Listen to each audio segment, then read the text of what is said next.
Un beau dimanche matin, une foule désespérée remplissait la grande salle des assemblées des Terres Saintes. Des murmures traversaient les rangées tandis que les fidèles tendaient le cou pour apercevoir la prophétesse Boka, plus connue sous le nom de Mama la Solution. Certains disaient qu'elle pouvait percer l'âme et révéler des secrets enfouis. D'autres juraient qu'elle avait le pouvoir de parler directement à Dieu. Mais ce jour-là, une atmosphère troublante planait. Soudain, un cri retentit sur le côté de la salle. Une femme nommée Agatha, une assistante de confiance de Mama, se précipita à l'avant, les yeux écarquillés et tremblante. Elle l'a encore fait. Mama a guéri un homme. La congrégation éclata en acclamations. Mais Elisa, une fidèle discrète qui fréquentait l'église depuis des mois, remarqua quelque chose d'étrange. Elle avait vu cet homme, soi-disant infirme, marcher au marché quelques jours plus tôt. Le doute s'insinua en elle. Mais qui la croirait? Mama la Solution était puissante, intouchable. Ses fidèles se battraient pour la défendre. Des années auparavant, Boka n'était qu'une jeune fille simple, issue d'une famille modeste et pieuse. Ses parents l'avaient élevée dans la droiture, la foi et l'amour de Dieu. Elle brillait au sein de leur église, dirigeant l'école du dimanche, organisant des prières et chantant dans la chorale. Tous l'adoraient et certains disaient qu'elle était destinée à une grande destinée. Mais personne n'aurait pu imaginer qu'elle emprunterait un chemin aussi sombre. Des années plus tard, après avoir eu du mal à bâtir son ministère, Boka participa à une grande conférence de pasteurs. Là, elle rencontra des prédicateurs célèbres qui semblaient détenir un pouvoir mystérieux. Le leader, le pasteur Kofa, l'attira à l'écart. « Tu essaies d'être pieuse, mais tu n'auras aucun impact tant que tu ne seras pas prête à sacrifier quelque chose. » Il lui parla d'une cérémonie spéciale nécessitant une offrande significative. Au début, Boka hésita. Mais le pasteur Kofa lui promit que cela lui apporterait l'influence qu'elle recherchait. Poussée par son désir de réussir, elle accepta. Cette nuit-là, Boka participa à un rituel étrange, sacrifiant la possibilité d'avoir des enfants. Les pasteurs l'entourèrent en chantant, tandis que son cœur battait de peur et d'anticipation. Quand ce fut terminé, elle sentit une énergie obscure l'envelopper. Quelque chose avait changé. De retour chez elle, la chance de Boka sembla tourner. Les gens commencèrent à affluer à ses cultes, et bientôt tout le pays entendit parler de Mama la Solution. Son église se remplit de fidèles venus de partout, et sa renommée grandit, tout comme sa richesse. Mais ceci n'était que le début.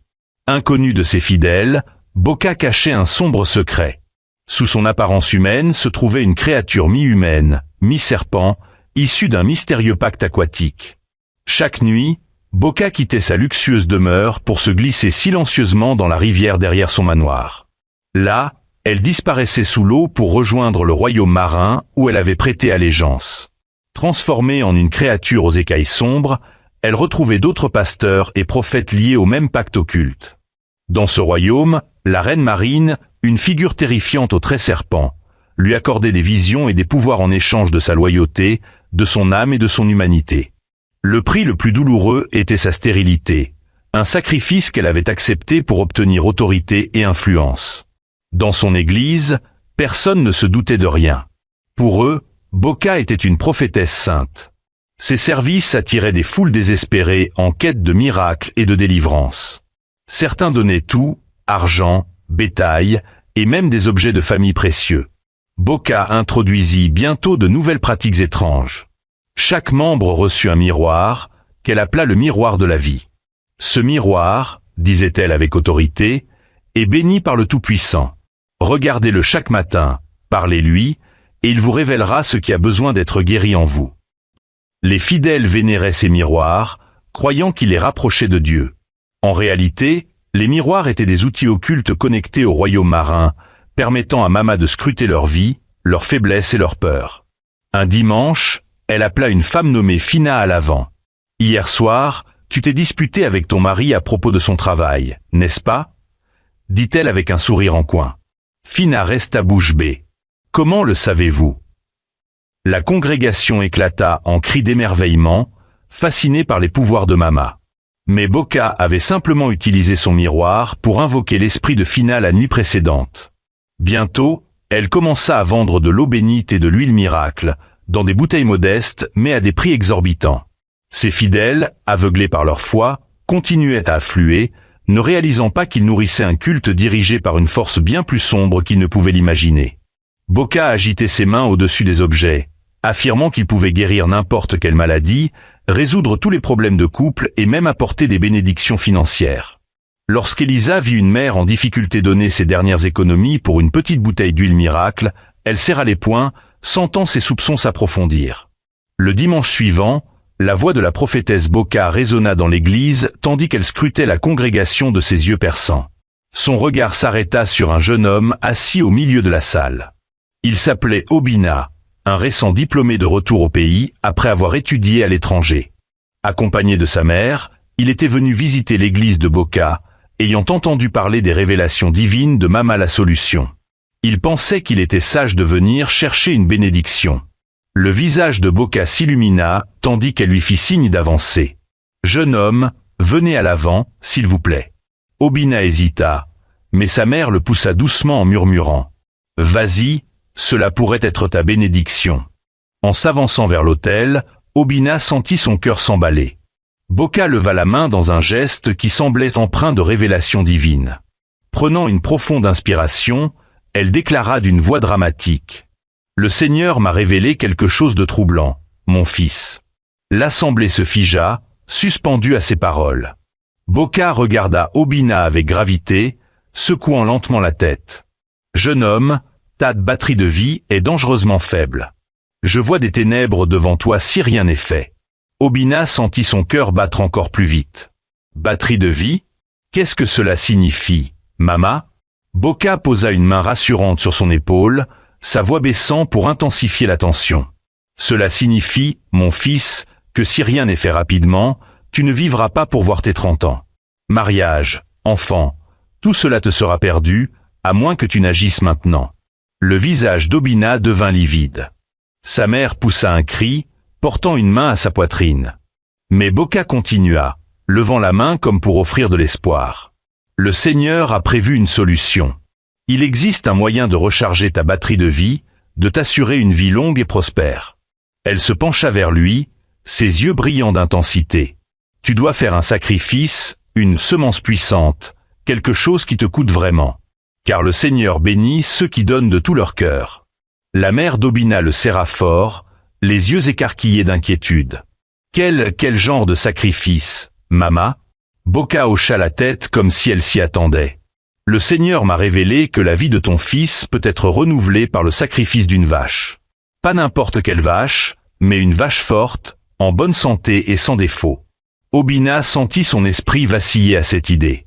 Il avait déjà entendu parler de sacrifice, mais jamais on ne lui avait demandé d'en faire un pour lui-même. « Mama, je ne sais pas où trouver une vache maintenant. » Boka agita la main d'un geste apaisant. « Ne t'inquiète pas, mon fils. Le Seigneur comprend. Tu n'as pas besoin de trouver la vache toi-même. Tu peux simplement convertir ce sacrifice en une semence. Fais une offrande, et je m'occuperai du reste. L'Église a ses moyens pour gérer ces choses. Tu n'as qu'à obéir et faire confiance à la parole du Seigneur. » La mère d'Obina murmura frénétiquement à son oreille, l'incitant à obéir. « Ne tarde pas, fais ce que Mama la Solution te dit. Ta vie vaut plus que n'importe quelle somme d'argent. » À contre-cœur, il accepta. Il sortit son chéquier et rédigea un montant conséquent. Boka accepta le chèque avec un sourire satisfait. « Mon fils, ton obéissance a plu au Seigneur. Ta vie est maintenant entre ses mains, et il te récompensera pour ton sacrifice. » Soulagé mais toujours ébranlé, Obina retourna à sa place, sa mère le serrant contre elle et remerciant abondamment la prophétesse. Mais ce qu'il ignorait, c'est que Boka n'avait aucune intention d'acheter une vache ou de faire un quelconque sacrifice. Comme avec tant d'autres, elle ajouta l'argent au fond de son projet en cours, la construction d'un luxueux manoir à la périphérie de la ville. Ce n'était pas la première fois qu'elle utilisait la peur pour extorquer des offrandes à sa congrégation, et ce ne serait certainement pas la dernière. L'expérience d'Obina n'était qu'un exemple parmi tant d'autres dans l'église de Boka. Elisa, qui observait de loin, avait entendu plusieurs histoires similaires. Elle voyait le schéma se répéter et savait que ces prophéties n'étaient que des mensonges soigneusement calculés pour dépouiller ses fidèles. Elle commença à chercher un moyen de dévoiler ses méfaits, même si elle savait que cela ne serait pas facile. Elle pria pour que ses efforts libèrent un jour des personnes comme Obina, ouvrant leurs yeux à la vérité sur les machinations de Boka. La détermination d'Elisa s'affermit, motivée par son désir de protéger des vies innocentes. Malgré ses doutes croissants, elle continua à fréquenter l'église en silence, observant attentivement. Un jour, pendant un service, elle vit quelque chose qu'elle ne pouvait ignorer. Un vieil homme en fauteuil roulant se rendit à l'autel. Mama la Solution posa la main sur son front, murmurant une prière. Soudain, l'homme se leva, tremblant de force supposément retrouvée, tandis que l'assemblée éclata en cris de joie. Mais Elisa le reconnut, elle l'avait vu au marché quelques jours plus tôt. Il n'était pas handicapé, c'était un acteur payé pour simuler ce miracle. Au fil du temps, Boka était devenue l'une des femmes les plus riches de la région, avec un manoir rempli de meubles plaqués or, de voitures de luxe et d'un personnel. Elle appelait cela une récompense de Dieu. Mais Elisa savait que ces bénédictions n'étaient pas arrivées chez ses voisins pauvres, qui continuaient à donner jusqu'à ne plus rien avoir. Au-delà de ces escroqueries, Boka utilisait son pouvoir non seulement pour tromper, mais aussi pour contrôler des vies, allant même jusqu'à détruire des familles pour satisfaire ses propres désirs. Elle portait une attention particulière aux hommes riches et influents qui fréquentaient son église, surtout ceux qu'elle jugeait facilement manipulables. Si Boka jetait son dévolu sur un homme marié, elle inventait des visions et des révélations divines qui semaient le doute sur sa femme, créant ainsi le chaos dans le foyer. Lors d'un service particulièrement scandaleux, Boka désigna un homme d'affaires prospère nommé Monsieur Okiki. Elle l'appela devant l'assemblée, levant dramatiquement la main comme si elle recevait un message divin. « Frère Okiki, déclara-t-elle, le Seigneur me montre une vision troublante, un nuage sombre qui entoure votre foyer. Quelqu'un de proche, quelqu'un en qui vous avez profondément confiance, agit contre vos bénédictions. » Comme on pouvait s'y attendre, Monsieur Okiki parut alarmé, ses yeux s'écarquillant de peur et de choc. « Prophétesse, qui cela pourrait-il être ?» demanda-t-il désespérément, impatient de protéger sa fortune et sa famille. Boka se pencha, baissant la voix dans un murmure solennel. « C'est votre femme. Je vois son esprit enchevêtré dans un filet d'envie et d'avidité, bloquant vos percées. » Mais elle ajouta rapidement. « Ne craignez rien. Mama la Solution est là pour vous aider. Avec mes conseils spéciaux, je peux briser cette malédiction. » Au fil du temps, Boka convainquit Monsieur Okiki que l'énergie négative supposée de sa femme était la cause de ses difficultés professionnelles. Elle l'encouragea à s'éloigner émotionnellement d'elle, lui assurant que la délivrance viendrait s'il suivait ses instructions. Ce qu'elle ne dit pas à Monsieur Okiki, c'était son véritable objectif, elle voulait le rapprocher d'elle, sachant qu'il était vulnérable. Elle commença à lui envoyer des messages privés, l'invitant à des séances de prière spéciales dans son manoir, sous prétexte de purifier son esprit de l'influence néfaste de sa femme. Cependant, ces séances prirent rapidement une autre tournure. Boka manipula Monsieur Okiki, lui glissant des paroles flatteuses et lui promettant une vie remplie de bénédictions s'il satisfaisait ses désirs. En peu de temps, Monsieur Okiki se retrouva pris dans une liaison avec Boka, convaincu que sa loyauté envers elle lui apporterait une faveur divine. Ce schéma se répéta avec d'autres hommes riches de la congrégation. Boka semait le doute entre mari et femme, détruisant leur relation pour son propre profit. Elisa, la jeune femme qui enquêtait sur Boka, était de plus en plus troublée en découvrant ses tactiques manipulatrices. Ce n'était pas seulement une tromperie spirituelle, mais un véritable réseau de mensonges qui détruisait des familles et déchirait des relations. Les actions de Boka dépassaient le péché, elles étaient prédatrices. Une autre pratique troublante de Boka était sa prétention à bénir tout bidon d'eau, le transformant en remède sacré pour tous les problèmes, maladies, soucis financiers moyennant des frais. Les fidèles déposaient leurs bidons d'eau dans son bureau pour des prières. Mais derrière les portes closes, Boka se contentait d'y verser une poignée de sel et de sucre, déclarant « Maintenant, ramenez cette eau chez vous et buvez-en chaque jour. » Le mélange de sel et de sucre modifiait légèrement le goût, convainquant les fidèles que l'eau était réellement bénie. Un soir, Elisa surprit une conversation entre deux des proches assistants de Boka, Félix et Linda, à propos de cette supercherie. « Tu te rends compte qu'il paie autant juste pour une pincée de sel et de sucre ?» ricana Linda en secouant la tête. Elisa sentit une vague de peur, mais elle tint bon, son cœur rempli de courage pour mener sa mission à bien. Elle savait que les jours de tromperie de Boka étaient comptés. La vérité était là, prête à éclater, et il n'y avait plus de retour en arrière. Une nuit de pleine lune, poussée par un mélange de curiosité et de courage, Elisa décida de suivre Boca. Elle attendit, cachée dans les buissons près de la rivière derrière le manoir de Boca, serrant son téléphone dans ses mains, prête à capturer tout secret obscur. À minuit, Elisa vit Boca sortir de son manoir. Elle avançait gracieusement vers la rivière, presque comme si elle glissait sur le sol. Le cœur d'Elisa battait à tout rompre tandis qu'elle observait Boca s'arrêter au bord de l'eau. La prophétesse leva les yeux vers le ciel et commença à chanter dans une langue étrange, ancienne et troublante. Puis, sous les yeux ébahis d'Elisa, le corps de Boca commença à changer. Sa peau scintilla, et des écailles apparurent, recouvrant son corps tandis que ses jambes se fondaient en une seule. Ses yeux brillèrent intensément alors qu'elle glissait silencieusement dans l'eau, disparaissant sous la surface avec un éclaboussement. Elisa resta sans voix, incapable de comprendre ce qu'elle venait de voir. Elle réalisa alors que Boca n'était pas seulement une fraude, mais quelque chose d'au-delà de l'humain, quelque chose de maléfique. Le lendemain matin, Elisa retourna à l'église, l'esprit lourd mais résolu.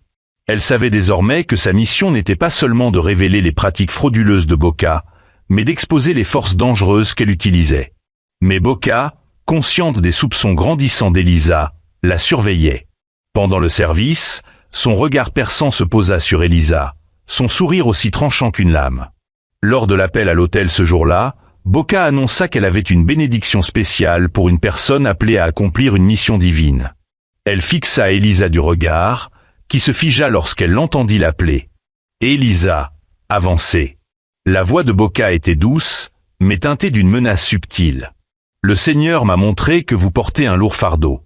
Venez, laissez Mama la solution vous en libérer. Le cœur battant, Elisa s'avança, essayant de ne pas montrer sa peur, tandis que Boca posait une main glaciale sur son front. Elisa ressentit un frisson glacial parcourir son corps lorsque Boca lui murmura à l'oreille. « Tu marches sur des eaux dangereuses, mon enfant. Fais attention, car certains secrets ne doivent pas être dévoilés. » Elisa avala difficilement, mais refusa de reculer.